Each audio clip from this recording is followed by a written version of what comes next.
proud moment for the YWCA and very historic as we come together to sign this community benefits agreement with our peers at the Worcester Community Labor Coalition, so that we can show the Worcester community that we stand by what we believe in. So thank you all for being here.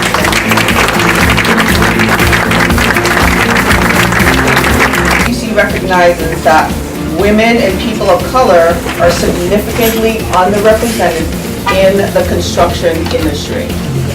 The solution to change this injustice requires recruiting, training, and mentoring a diverse workforce, actively dismantling these impediments, and defining hiring requirements on new construction projects.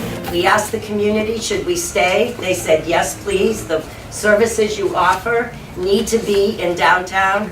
We had lived through some of the leaner downtown times.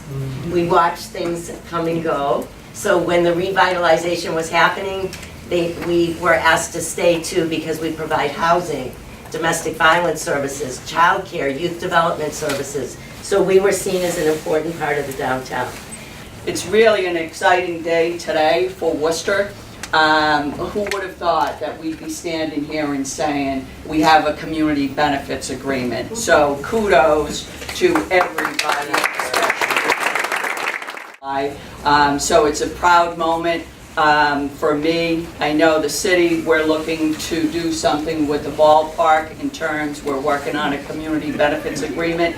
And again, it's a proud day for us when we can turn around and say that it's important for us to employ the people who live in this city and look like us. This is an incredible, proud, fulfilling moment for me and for the Building Trades partners, for all the partners in the room really. The Labor Coalition, the Community Labor Coalition is incredible and doing outstanding work.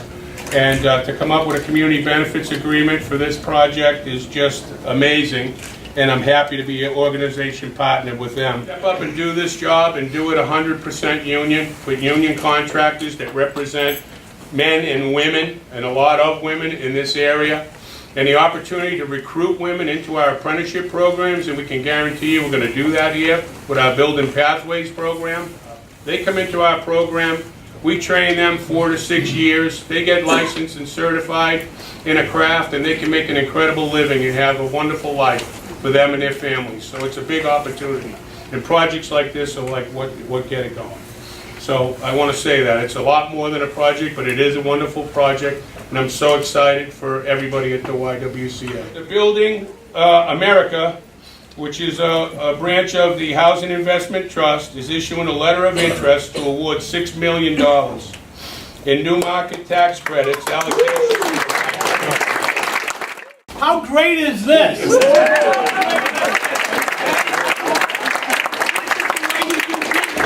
This is 21st century business we're doing here. This is how it works, right?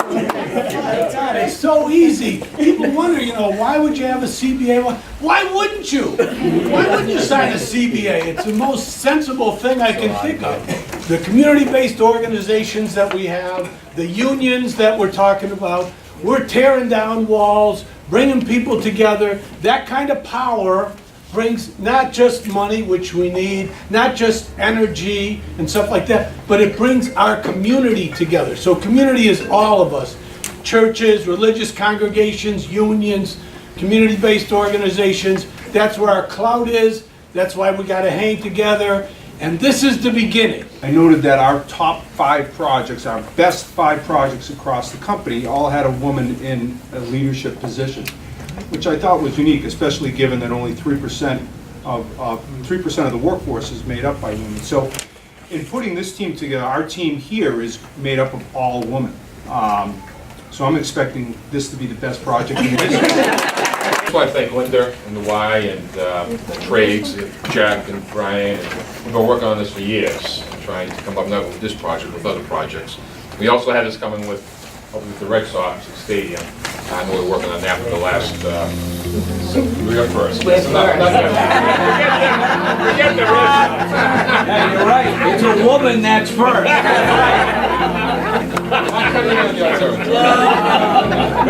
It's an all-woman project, you can see, this is a great, I think it's a great day for the city, it's a good step forward. What happened today in the YWCA is the work of many people over a long, long time, and I believe it's where we're going, not only as a city, but as a nation, that we're beginning to again recognize the value of union construction and fair wages and good jobs, and this is so meaningful. I think it sets an example. I think that the fact that it's a women-led organization making this decision, that their board voted to have a union project and bring in apprentices, women, people of color, veterans, is where it's at. And I am beyond thrilled to be here today. This is the way business should be done in the city, period.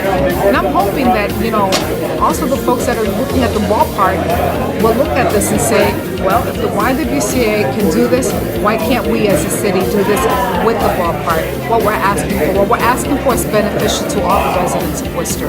That's why this is so important. And it's to ensure that it's paying a good living wage and that everyone is included in that process. And that the work and the money that's coming here stays here for the people who live in it.